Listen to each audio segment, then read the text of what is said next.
Deputado, primeiro te agradeço, antes da introdução, a disponibilidade em conversar conosco no Boletim da Liberdade. E só para explicar, tanto para o senhor, assim como a sua assessoria já foi informada, mas para os nossos leitores, quem estiver acompanhando, essa entrevista se faz em 4 partes. A primeira sobre o senhor como candidato e como pessoa.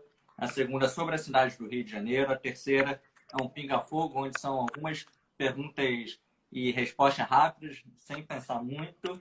E o final para o senhor fazer a sua consideração final. Tudo isso normalmente leva 40, 45 minutos. Tudo bem? Perfeito. Para mim está ótimo. Então, tranquilo. Show de bola. Então, vamos lá. Amigos e leitores e seguidores do Boletim da Liberdade, no início do ano, o Boletim deu início a um conjunto de entrevistas em vídeo com pré-candidatos às prefeituras das principais cidades do país. Já entrevistamos pré-candidatos do Partido Novo para prefeituras de Florianópolis e de São Paulo, além do Podemos de Macapá. No Rio de Janeiro, já conversamos com pré-candidato também do Novo, do Democratas, e hoje temos a honra de receber aqui o pré-candidato à Prefeitura do Rio e também deputado federal Hugo Leal, que deverá concorrer pelo PSD. Antes de começar a nossa entrevista, gostaríamos de lembrar que iniciativas como essa de produzir conteúdo jornalístico com viés liberal são viabilizadas graças às assinaturas de leitores assinantes do Boletim da Liberdade. Com pequenas mensalidades, eles ajudam a manter o boletim no ar e a financiar nosso jornalismo independente. Se você, portanto, acha que essa entrevista é útil e considerar que devemos continuar esse trabalho, gostaria de convidar todos a acessarem o site, onde daqui a algumas horas estará também a matéria da entrevista do deputado Hugo Leal, e aproveitem assim o boletim. Então, já partindo para a parte 1, o candidato, Hugo, se o senhor me permitir chamar assim. Hugo, a primeira pergunta que eu gostaria de fazer é: você já foi secretário de Estado do Rio de Janeiro, presidente do Detran e é muito conhecido pela criação da Lei Seca. Por que agora ser candidato a prefeito da cidade? Pedro, porque eu acho que é o desafio, né? Na vida você vai superando etapas, né? E eu demonstrei isso, né? Pela experiência, por tudo que eu já coletei de informações, por tudo que eu já pude disponibilizar, pude estar aqui, tanto no estado do Rio de Janeiro, né? Trabalhando no governo como secretário de administração, como secretário de justiça, como presidente do Detran, passando em outros órgãos, e aqui, né, por essa experiência acumulada aqui na Câmara dos Deputados também, eu não tenho dúvida, né, o que me motiva é exatamente esse prazer em poder servir, em poder atuar, em poder prestar um serviço que eu entendo coletado ao longo desses anos todos, né, dedicados à causa pública, dedicados ao mandato, dedicados à política do bem comum, que eu acho que isso que é o mais importante, que a gente tem que ter como foco principal. A política não é uma profissão, a política não é nenhum tipo de... Você não pode buscar interesse pessoal, porque ela fica desassociada, e ali eu acho que esses anos todos, né, com esse aprendizado, com essa experiência, com a troca de experiência aqui, eu acho que eu tenho condições com preparo, né, condições e preparo. E principalmente, né, que eu acho que o gestor tem que ter, é a capacidade do diálogo. E principalmente o diálogo de saber ouvir. As pessoas precisam aprender a ouvir.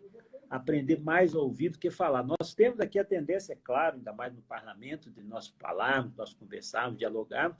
Sim, mas às vezes esquecemos de ouvir. E aí um pouco que a cidade quer, um pouco do que a administração quer, é ouvir as pessoas, ouvir quem conhece, ouvir quem está com problema, porque soluções mágicas não existem, né? Por mais que você, por melhor que seja a consultoria que você possa contratar, não substitui a oitiva, né? Não substitui poder ouvir a população, poder ouvir as pessoas e você formar a partir dali as suas convicções. Eu entendo que eu acho que esse momento, né, com experiência, com preparo, equilíbrio, muito diálogo, eu acho que é o que eu posso oferecer hoje, né, para a sociedade, especialmente para os nossos amigos cariocas.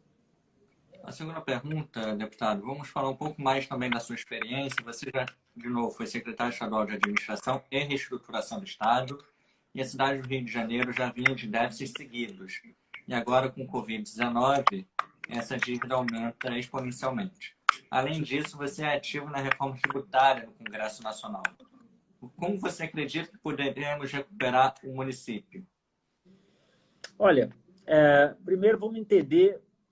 É o seguinte, eu acho que essa experiência, como você disse, principalmente na Secretaria de Administração, mesmo que já tenha passado quase 20 anos, o Estado também estava numa dificuldade à época, uma situação bastante delicada. A gente conseguiu superar com foco na administração, com foco na modernização. Eu me lembro muito bem que eu queria até passar um pouco isso para o nosso público, para vocês, especialmente para o Boletim da Liberdade, que atua tão regiamente também com relação à questão da administração pública, a excelência da administração pública. Eu me lembro bem que eu fui secretário de administração na época que estava sendo votado a Lei de Responsabilidade Fiscal, que a Lei de Responsabilidade Fiscal foi em 2000, eu assumi em 99. Ou seja, eu praticamente trabalhei à época no exercício desta discussão, do processo de discussão da Lei de Responsabilidade Fiscal, e também da aplicação. Foram os primeiros anos da aplicação da Lei de Responsabilidade Fiscal. Então, isso dá um conjunto de conhecimento, não só, né, da época, não era parlamentar, mas tive as oportunidades para poder discutir essa importante legislação e a questão da qualificação, né? Esse dilema que nós temos que vencer entre, né, a qualificação do servidor público, os trabalhos e a prestação de serviço. Agora, não existe serviço público, né? Não existe administração pública se não existe receita. E receita, ela vem principalmente das receitas tributárias. E quando você vê o orçamento do município, você vê que algo em torno de 40%, 38%, mas uma faixa de 40%, 38% a 40% é IPTU e ISS. Ou seja, são as principais receitas. Quando você vem aqui para discutir, por exemplo, a reforma tributária, a ideia que estava sendo proposta é criar um IVA, um Imposto de Valor Agregado. E aí reunir nesse IVA o valor do ISS, do ICMS e de outros impostos, outros tributos federais. A lógica de simplificação é ótima, é perfeita. E esse detalhe tem sido aprofundado cada vez mais. Mas como é que fica a arrecadação hoje? A maior arrecadação do município do Rio é ISS. Como é que fica? Acho que faz 5 bilhões. Como é que fica isso? O Rio de Janeiro vai perder nessa lógica da reforma tributária? Nós vamos simplificar, vamos unificar. O governo federal vai fazer no IVA e essa distribuição vai ser equânime, vai ser equitativa. Então, nós temos que vencer primeiro uma dicotomia. Assim. Nós precisamos de uma reforma tributária? Sim, nós precisamos de uma reforma tributária. A reforma tributária precisa focar na questão da simplificação? Sim, porque não há condições, ou seja, da forma que é proposto, né, de forma que hoje os tributos são cobrados, qualquer pessoa que quer empreender fica assim, perdido. E acaba quem tendo os bons profissionais, contadores e advogados, tendo um amplo campo. Então, é fundamental que nós possamos, sim, discutir a reforma tributária, como estamos fazendo aqui, mas é fundamental que essa reforma tributária disponibilize ainda esse recurso para o Estado, guardando a similaridade da do ICMS, e para o município. Como é que vai ser o repasse desse IVA nacional para os municípios? O fundamento principal é exatamente esse. Como é que você transforma? E é possível fazer. Por exemplo, eu vou dar um exemplo aqui, que é o FNDE. O FNDE é uma das receitas, talvez ele chegue no município do Rio, em torno de 8% dos recursos para a área de educação básica, vem do FNDE. Perfeito. Se você for equalizar, dinamizar, ou seja, simplificar a questão da carga tributária, não falo nem diminuir, aumentar, mas simplificar, quer dizer, dinamiza isso de uma forma mais inteligente, mais fácil de assimilar, inclusive para quem quer empreender, fazer só a distribuição. O município não vai poder perder receita, nem o Estado vai perder receita. O que vai fazer é que você não precisa deixar essa receita toda concentrada na União, essa distribuição. Sim. Então, quando nós falamos de uma reforma tributária, a gente fala da reforma tributária com a discussão dessa unificação, mas tem que falar da reforma tributária com os impactos que ela tem na administração pública. Porque mais do que falar em reforma tributária é falar assim, o que a população deseja, como é que eu quero entregar esse serviço público. Porque esse serviço público é pago com o dinheiro do contribuinte. Então, essa é a lógica, é fazer essa associação mesmo que você faça aí a fusão desses tributos, criando um tributo só, é necessário ver qual é a influência, quer dizer, quais são como é que você faz essa base para esse tributo e que o município não perca. E que, para não perder, ele possa fazer a distribuição correta desses valores. Por isso que cada recurso que é arrecadado tem que ser muito valorizado.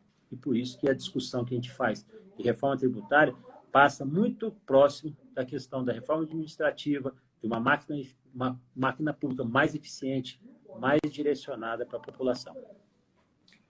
Você divulgou bastante que foi autor dos projetos do projeto da Lei Seca. Sim. Pretende utilizar isso também como argumento de voto para fortalecer sua candidatura à prefeitura?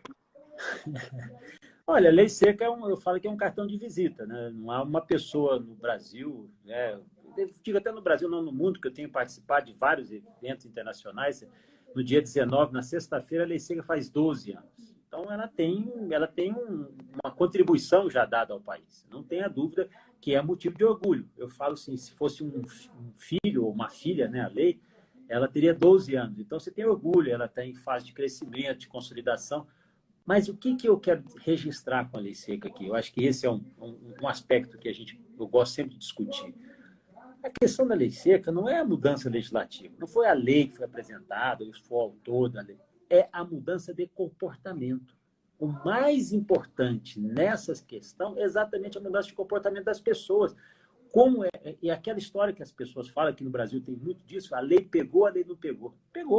Pegou porque o debate fluiu na sociedade. Então, o mais importante de você produzir, né, ter material legislativo, não é só a Lei Seca, tem outros projetos também que se transformaram em lei, mas a Lei Seca é uma lei conhecida. E qual é o que ela revela para a sociedade? Que estava mais do que na hora da sociedade mudar o seu comportamento. Então, são 12 anos, completando 12 anos de debate, de consolidação, e eu digo, dessa mudança. A mudança legislativa foi simples, mas a mudança de comportamento, a nova sociedade, eu diria, principalmente dessa nova geração. Eu tenho 2 filhos, uma filha já com 26 anos, ou seja, 12 anos atrás, ela tinha 14 anos. Então, já vai percebendo, meu filho tinha 11 para 12 anos, eles já vão percebendo que a geração é outra, quer dizer, a cabeça é outra, com o veículo, com relação ao veículo. Eu acho que isso ajudou. A questão da Lei Seca ajudou. As pessoas foram mudando seu comportamento. Há uma fase da geração. Então, quando eu falo isso, você vai usar isso na prefeitura, não é que eu vou usar na prefeitura, isso é uma marca. Então, é uma marca que eu tenho, fico feliz, passado esses anos todos, esse debate continua. Mas o que eu quero levar é que é possível você fazer a transformação. É possível você transformar a sociedade através de um impulso, de uma sugestão. Pode até ser uma medida legislativa. É o que eu falo para o Rio de Janeiro também. Não adianta a gente achar que a prefeitura vai resolver o problema, que a questão da cidade do Rio de Janeiro, do município, é problema exclusivo do prefeito. Não é. A questão do município do Rio é um problema de quase 7 milhões de pessoas que moram no Rio de Janeiro, que são, vamos chamar, acionistas do Rio de Janeiro, vamos, limitada, que seja assim. Então, não adianta a gente achar que a gente vai achar um salvador da pátria, um cara que vai fazer milagre, um cara que vai formar a mágica, enquanto as pessoas não se conscientizarem disso. A classe política, nós, eu me incluo, nós temos que, por isso que eu falo que a percepção, né, a característica principal do diálogo tem que vir acompanhada da possibilidade de ouvir as pessoas e entregar o mínimo, é o mínimo, porque é isso que a sociedade está desejando. Nós não temos aqui que prometer absolutamente nada. Tem que fazer aquilo que está dentro do encaixe. Hoje nós sofremos com isso, né? Mas eu tenho certeza que essa experiência não só da Lei Seca, mas de outras que eu tenho acumulado aqui na Câmara, me dá essa condição de apresentar, sem nenhum tipo de aventura, até porque quem já trabalhou comigo, quem conhece a minha trajetória, sabe muito bem como é que eu lido com os problemas, de enfrentamento dos problemas, não tenho dificuldade em fazer esse enfrentamento. Então, eu acho que ela é uma marca, ela pode ser usada como experiência e como modelo de mudança de comportamento, não da legislação, mas da sociedade. E sendo bem breve, deputado, como que o senhor enxerga a aplicação do projeto atualmente, 12 anos depois, E como prefeito, proporia algo para endurecer a lei seca na cidade do Rio de Janeiro? Não. Eu acho que a questão da lei seca na cidade do Rio de Janeiro ela é muito bem conduzida, é o Estado que conduz, é a Polícia Militar, tem a Operação Lei Seca, que já tem quase 10 anos também, aliás, fez 10 anos também, foi logo em seguida. O Rio de Janeiro é uma referência. O que o município tem que fazer é colaborar, ajudar, colocar a guarda municipal, colocar os agentes que forem para poder colaborar. E isso é que, assim que funciona. Né? Eu acho que não dá para endurecer, não dá para pensar em nada disso. Dá para pensar em qualificar o trabalho que a Lei Seca já produz, né? A Operação Lei Seca já produz no Rio, que já virou modelo, referência nacional, e o município colaborar, né? Colocar os agentes, colocar principalmente pessoas da área de saúde, junto com essas blitz, para orientação, para manifestação. Então, eu acho que é isso, né? A contribuição principal do município é sintonia, parceria. Eu acho que a palavra-chave é essa. Legal. Agora a gente já vai entrar na parte 2 sobre o Rio de Janeiro, ok? Segundo uma pesquisa do Datafolha, 72% dos cariocas rejeitam o prefeito Marcelo Crivella. No fim do ano passado, o Rio de Janeiro já havia enfrentado uma crise na saúde, onde diversas unidades paralisaram diante da falta de repasse. Agora estamos vivendo em pandemia. Gostaria de saber como você avalia o mandato do prefeito Crivella e como enxerga que ele tem atuado no combate ao Covid-19 na pandemia. Eu costumo dizer o seguinte, eu não gosto de personificar, né, falar o nome, o fulano. As pessoas têm uma tendência, eu prefiro evitar. Não gosto muito dessa questão de falar o fulano é ruim, o fulano o Crivella é ruim, ou não desenvolveu, o Eduardo é isso, o Eduardo é aquilo, ou qualquer candidato. Eu prefiro falar do que a gente pode realizar e analisar os números. O que há de equívoco, tanto na administração anterior do prefeito Eduardo Paes, quanto da administração atual, porque aí são os números que falam por si. Né?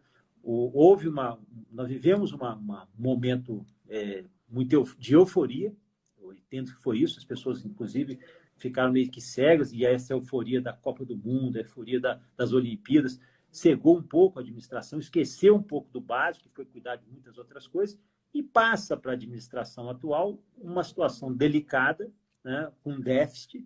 Nós tivemos déficit já em 2017, tivemos déficit em 2018, déficit na faixa de 3 bilhões, e aí dificulta até transformar aquilo que é o básico.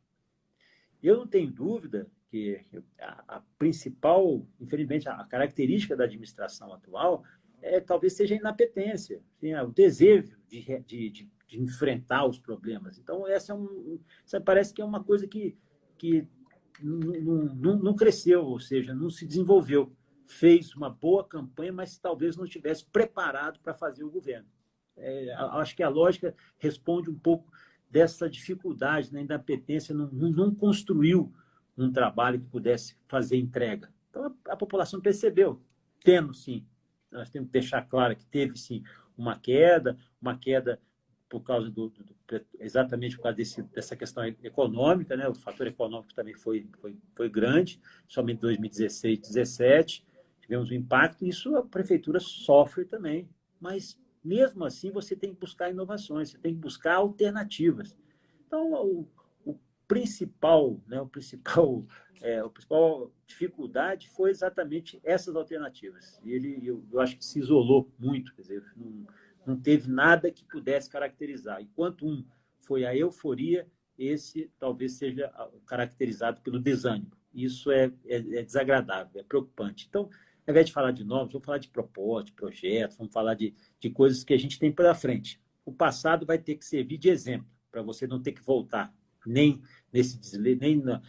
no desalinho, né, das contas públicas, e nem nessa inapetência de poder propor alternativas para a cidade. Então, pensar para frente, pensar em 2021, que eu acho que é o mais importante. Repito, sem esquecer das experiências vividas nos últimos 12 anos, para aprender com o erro. Erro é válido para que você reconheça, olhe, analisa e faça obviamente diferente. É o que eu estou exatamente propondo. Eu acho que a cidade merece fazer uma discussão muito mais sólida a partir de 2021.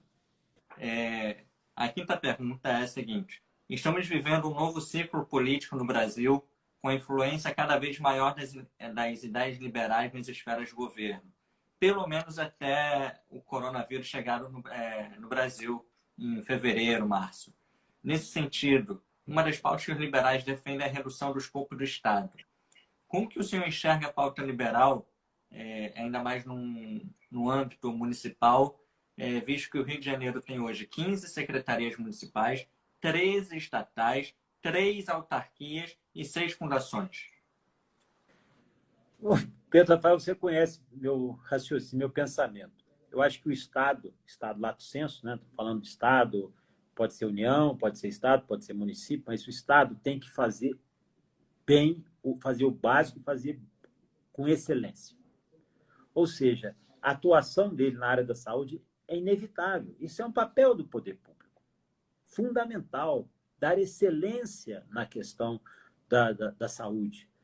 Na questão da educação, na mesma linha. São 640 mil crianças que dependem dessa estrutura da educação, mais de 1.500 escolas a prefeitura tem. Eu acho que são, se eu não me engano, 58 mil servidores só na área de educação. Então, e aí prover, né, prover na área de segurança, né, segurança integrada, eu acho que é um papel fundamental, mas saúde, educação, os demais, o governo não precisa participar.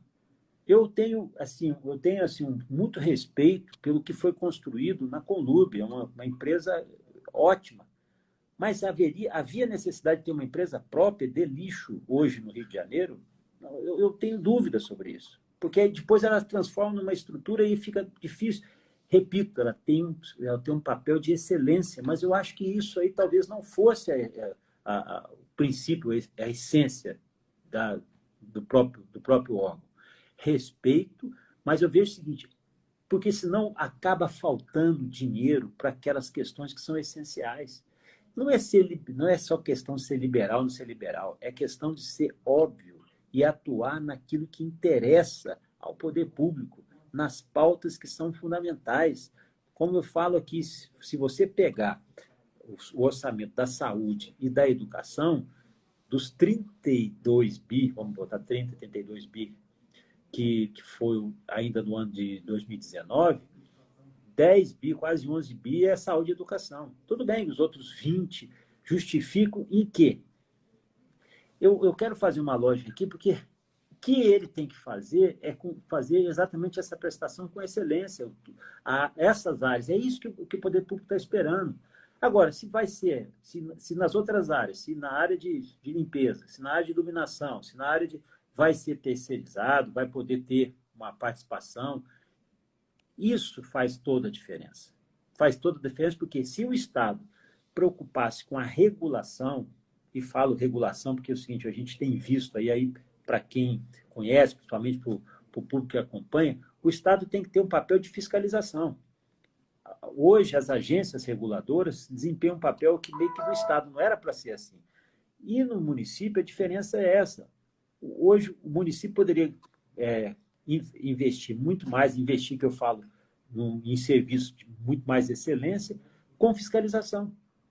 Simples assim, ou seja, produzir o básico, atender no básico, naquilo que é fundamental, como, repito, saúde e educação, que são princípios basilares, e trabalhar, por exemplo, o que acontece? Eu vou dar um exemplo. O que acontece hoje no transporte?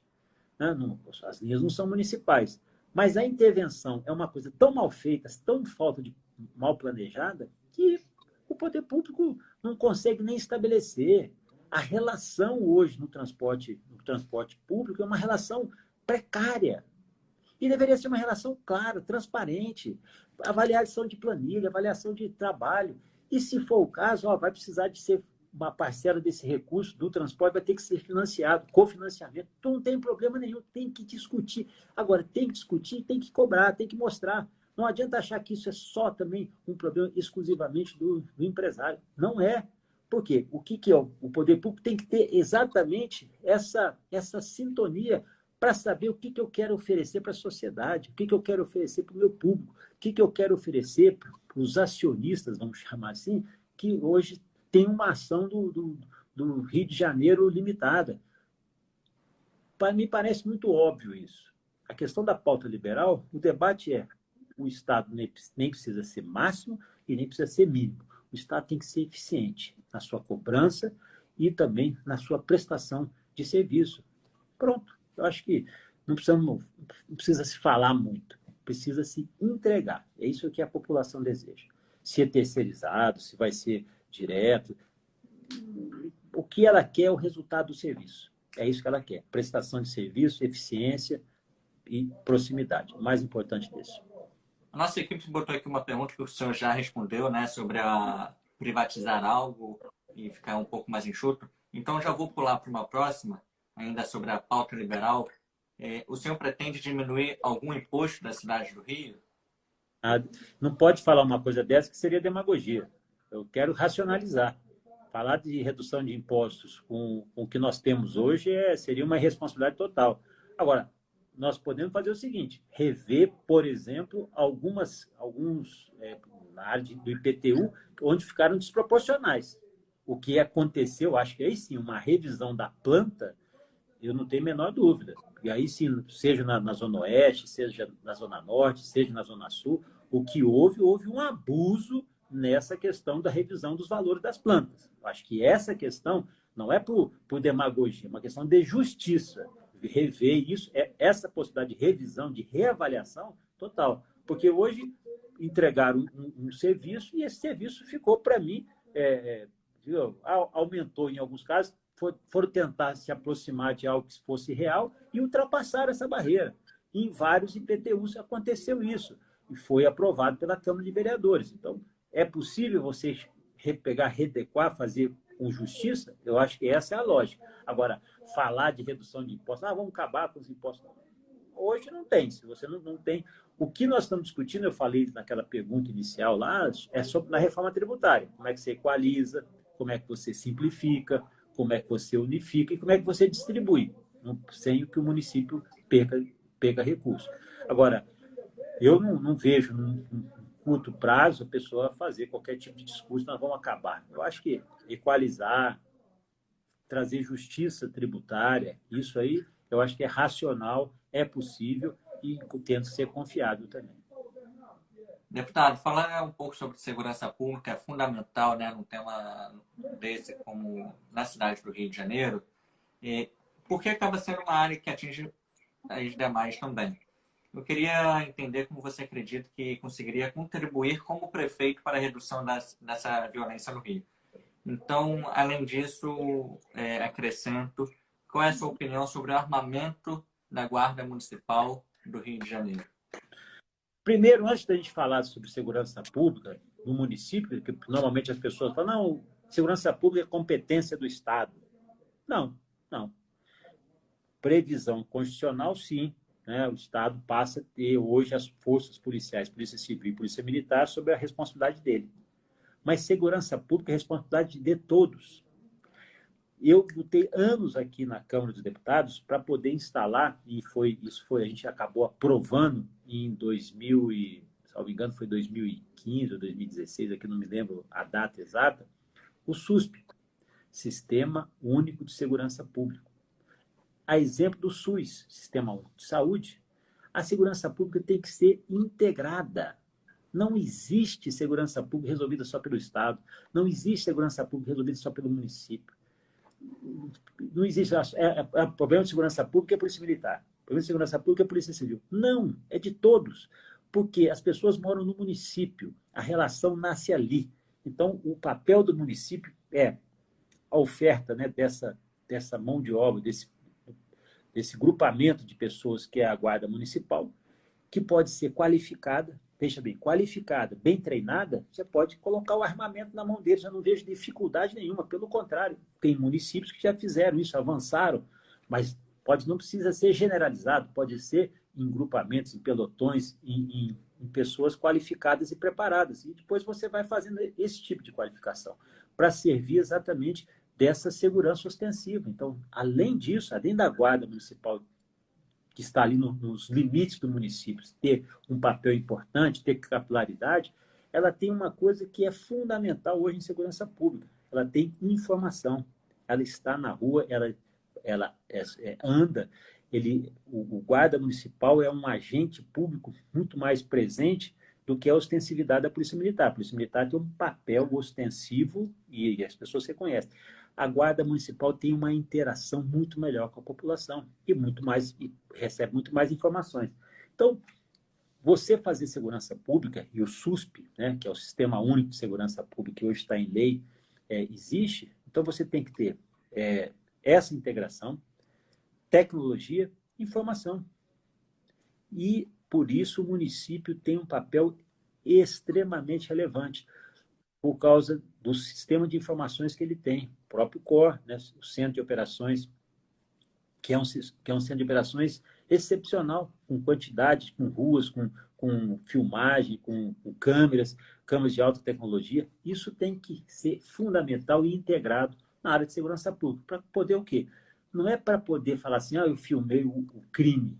Não, é para prevenir, é para evitar.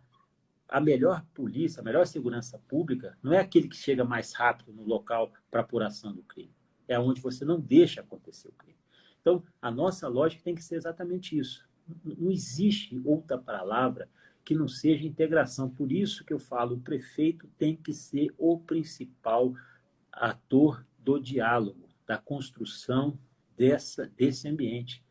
E ele tem que estar ali para prover, para servir, né? Se for na área de ação social, se for na área de policiamento, de fiscalização. Esse é o papel.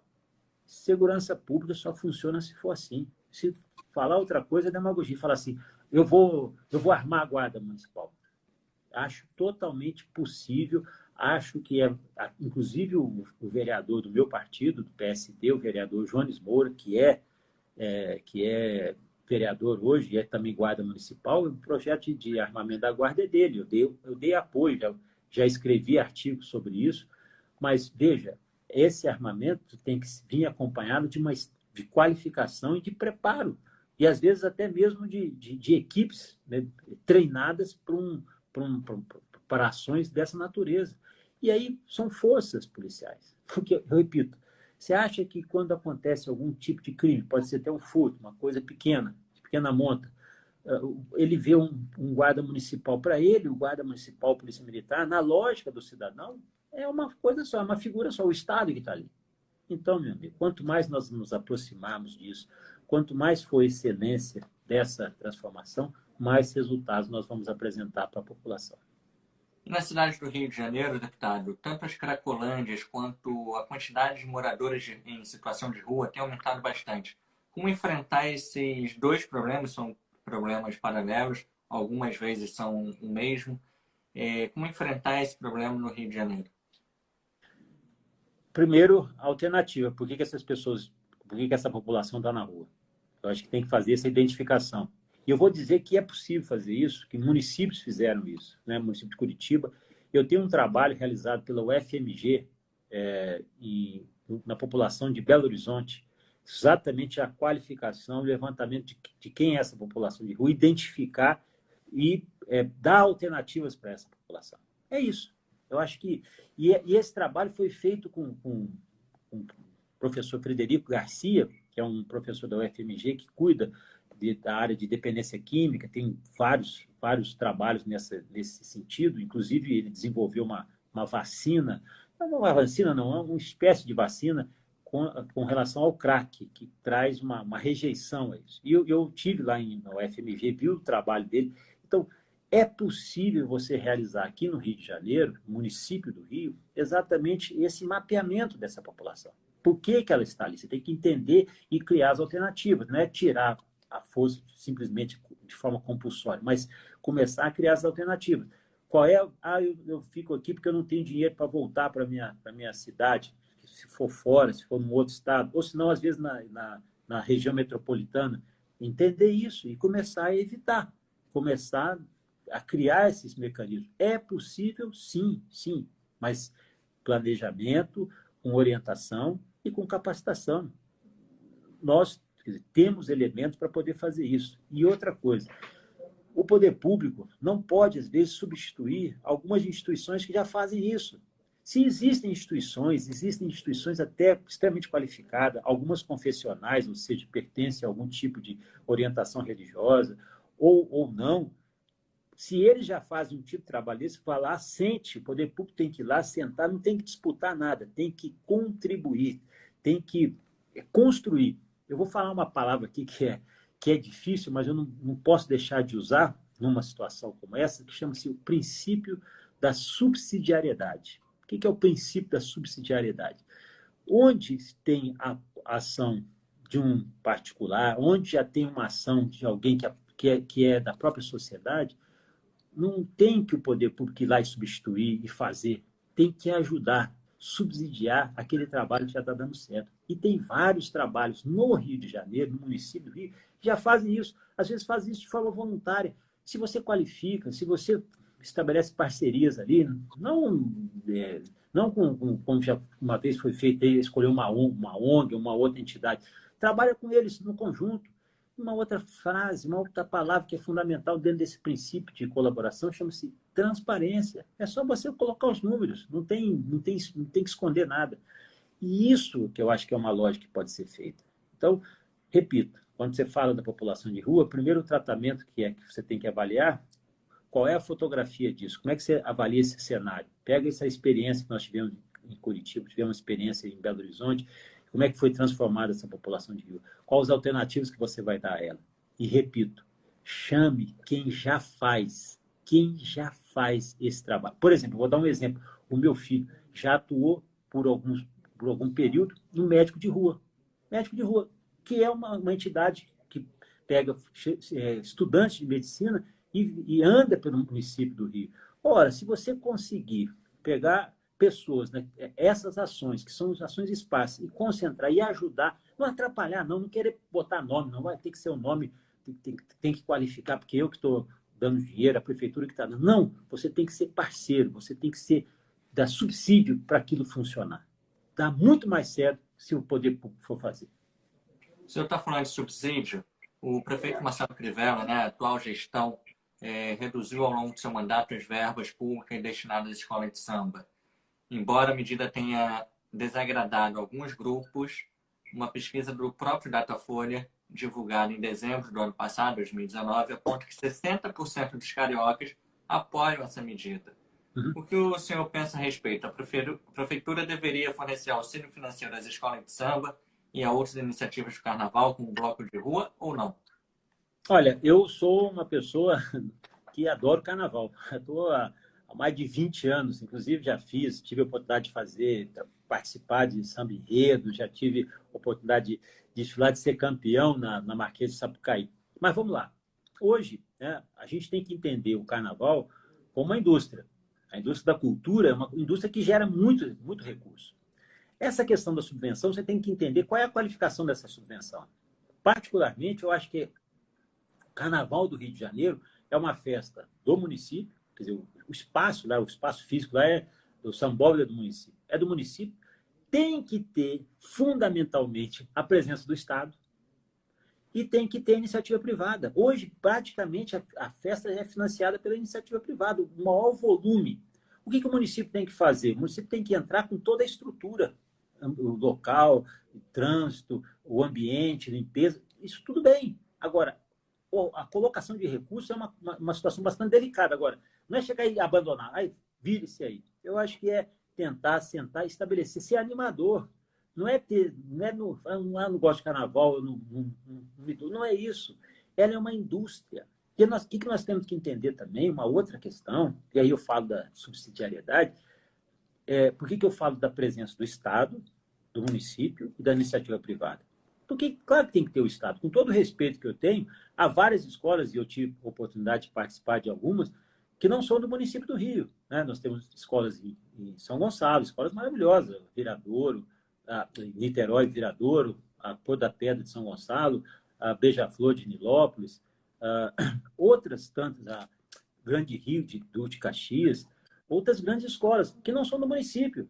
Não fica meio que ilógico você financiar, dar subvenção a uma escola que não é do município do Rio.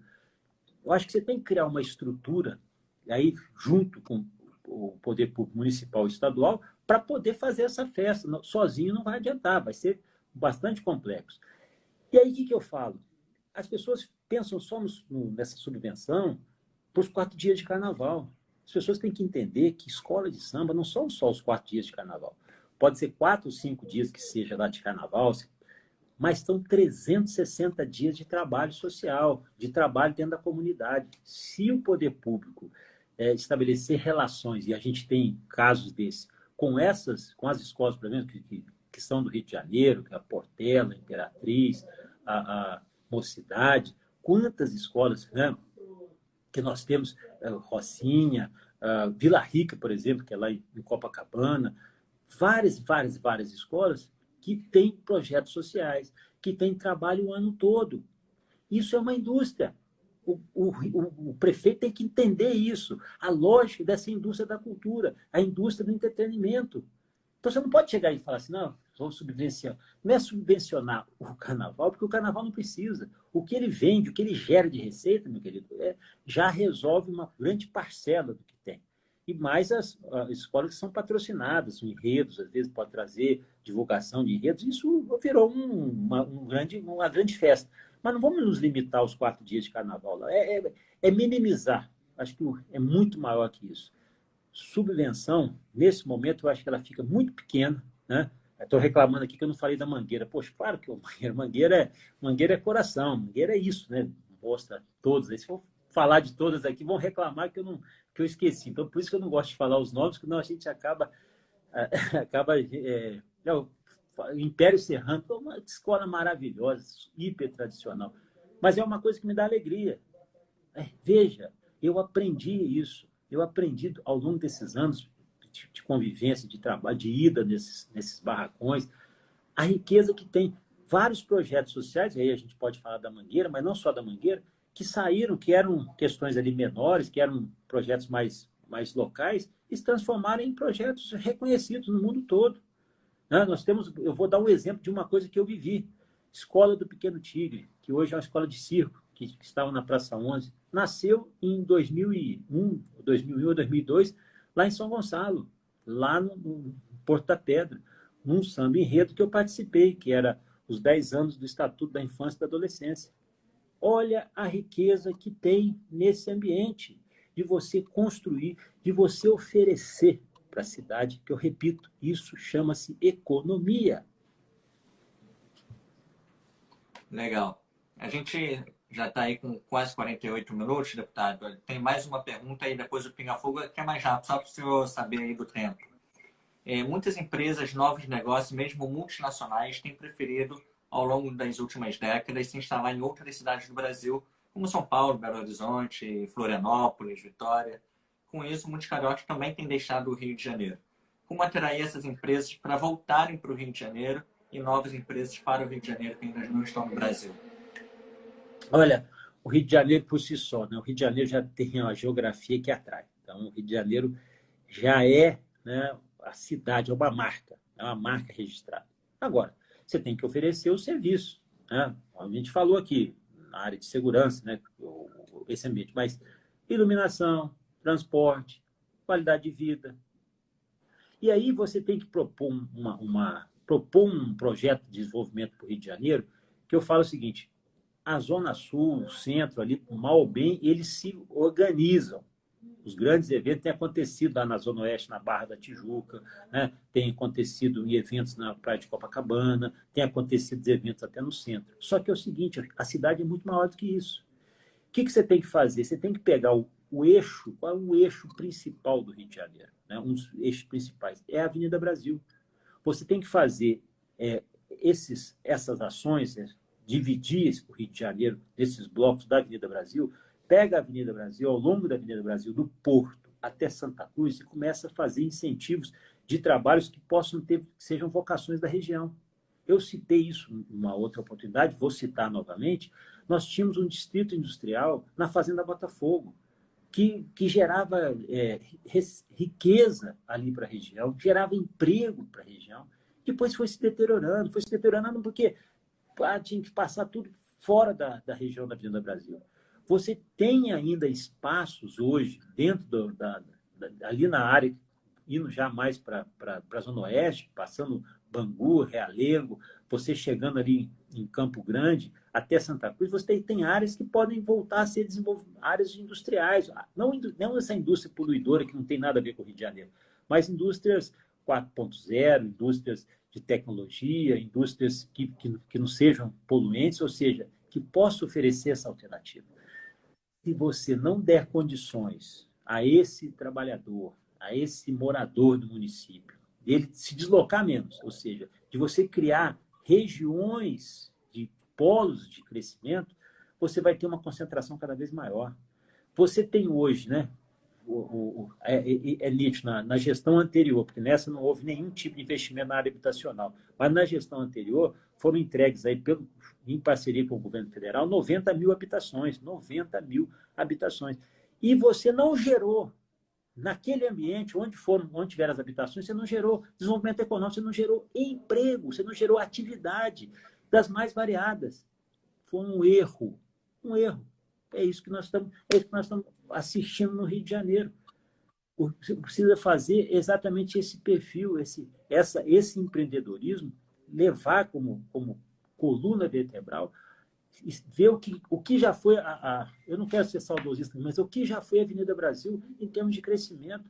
Você passa pela Avenida Brasil, começa ali, você sai ali já do Porto, começa Benfica, pega aquele pedacinho ali, passa São Cristóvão, Benfica, vai entrando pelo Bom Sucesso, vai entrando, você vê que está tudo deteriorado. Ela tem, né, a pista, se a gente recupera essa pista, se você dá qualidade ali para esse eixo central, você passa, então, a reverberar para os bairros. Isso é uma lógica. As pessoas moram ali. Você tem que ter respeito para a população. Repito, não é grande obra, não. Não tem promessa nenhuma de grande obra. É fazer o básico com excelência, poder entregar para as pessoas aquilo que elas precisam. Pronto. Se o poder público fizer isso, olhar com esse desejo aqui, com essa vontade, nós avançamos muito. Agora, deputado, a gente vai entrar na terceira parte. Para quem entrou depois na nossa live, estamos entrevistando o pré-candidato a prefeito Hugo Leal, no Rio de Janeiro, do PSD, e já respondeu sobre guarda municipal. Vi que teve gente falando sobre isso, muitos outros temas. Basta ver daqui a pouquinho, quando já estiver salvo no nosso feed aqui no Instagram.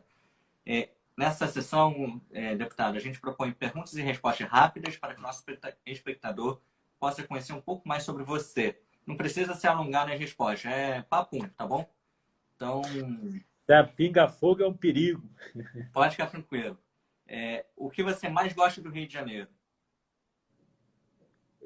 Local? Sim, o que você mais gosta do Rio de Janeiro? Não, se for local, o local que eu mais acho bonito do Rio de Janeiro é o Aterro do Flamengo. Eu sou ficcionado no Aterro do Flamengo, eu acho lindo o Aterro do Flamengo. Legal. Mas se for o Rio de Janeiro é o espírito carioca, é o espírito do Rio de Janeiro. O maior problema do Rio de Janeiro? É paralisia. É assim, o maior potencial do Rio de Janeiro? O maior potencial? A população, o carioca. É o que vai dar a transformação. Senão não vai ser nenhum prefeito. Uma inspiração na sua família, uma inspiração como homem público e espiritual. A minha esposa, Luiz Leal. Era inspiração. Como pessoa pública? Era uma pessoa pública, era professora universitária, então eu falo assim, também. Nós estamos há 35 anos juntos, então acho que já estamos numa fase elevada. O maior problema da gestão pública? O maior o quê? Problema da gestão pública. Eu acho que o maior problema da gestão pública é a falta de uma pessoa que ame a cidade, mas que entenda a lógica, ou seja, saber ouvir.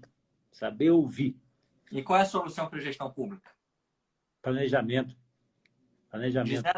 De 0 a 10, qual nota daria para o Jair Bolsonaro? Poxa, eu acho que eu dou 7 para ele. Eu acho que é 7, porque o problema e a experiência que eu tenho aqui, falta um pouco mais de comunicação. Erra um pouco na comunicação, mas tá. De 0 a 10 para o Lula? 5. De 0 a 10 para o governador Witzel? Olha, lamentável.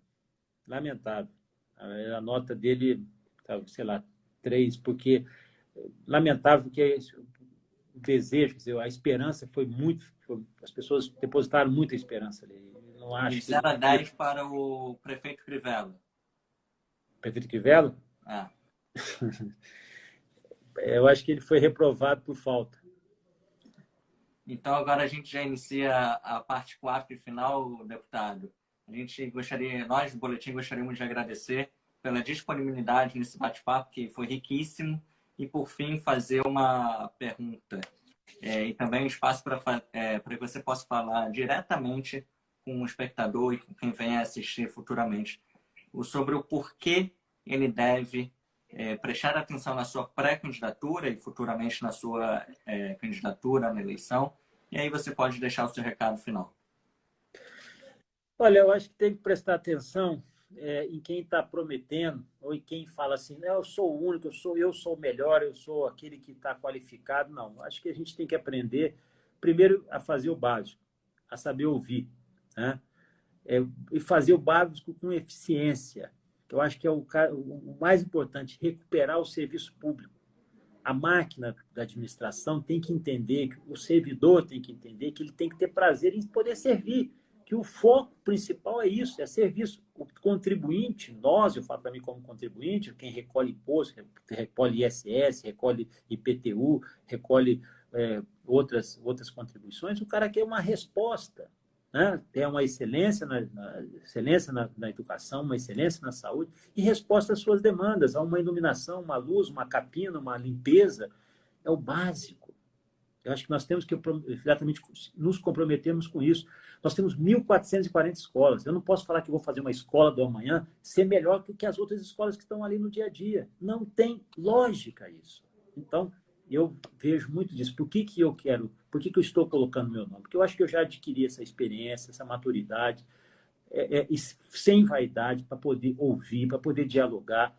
E a pretensão é fazer o melhor para o Rio de Janeiro, devolver o Rio de Janeiro para o carioca. Tem dinheiro? Tem. Não tem muito, mas você sabe administrar. Aliás, eu gosto muito de administrar também com as mulheres. As mulheres são sempre inovadoras. Não é puxar saco, não é demagogia, não, porque as mulheres conseguem fazer muito com pouco. Então, essa opção também é uma experiência que eu tenho na minha vida. Então, sem despido de qualquer tipo de vaidade, mas fazendo uma política do bem comum, acreditando. Eu faço isso porque eu gosto, né? Não é profissão, não é minha profissão. Minha profissão não é ser político, né? Não é ter mandato. Minha profissão é advogado. Eu faço as coisas com satisfação. Eu faço porque eu sei que eu amo o que eu faço. Essa realização, esse prazer de entregar, esse prazer de você ver a satisfação nas pessoas. Eu acho que isso, para mim, é o fundamental e é o que eu posso dedicar, né, à população do Rio de Janeiro, que me acolheu há tantos anos, com tanto carinho, eu posso retribuir essa atenção. Então, deputado, eu gostaria muito de agradecer a sua disponibilidade novamente. Aqui o Instagram já vai ver se eu tenho 1 minuto para encerrar, senão ele acaba automaticamente. E nos colocamos com um Boletim da Liberdade sempre às ordens para qualquer coisa que venha a somar pela boa política do Brasil e com o Rio de Janeiro, qualquer outro estado e município que estejam nos assistindo também. Um abraço e muita boa sorte na sua futura candidatura. Muito obrigado, pastor. Grande abraço a todos do Boletim da Liberdade.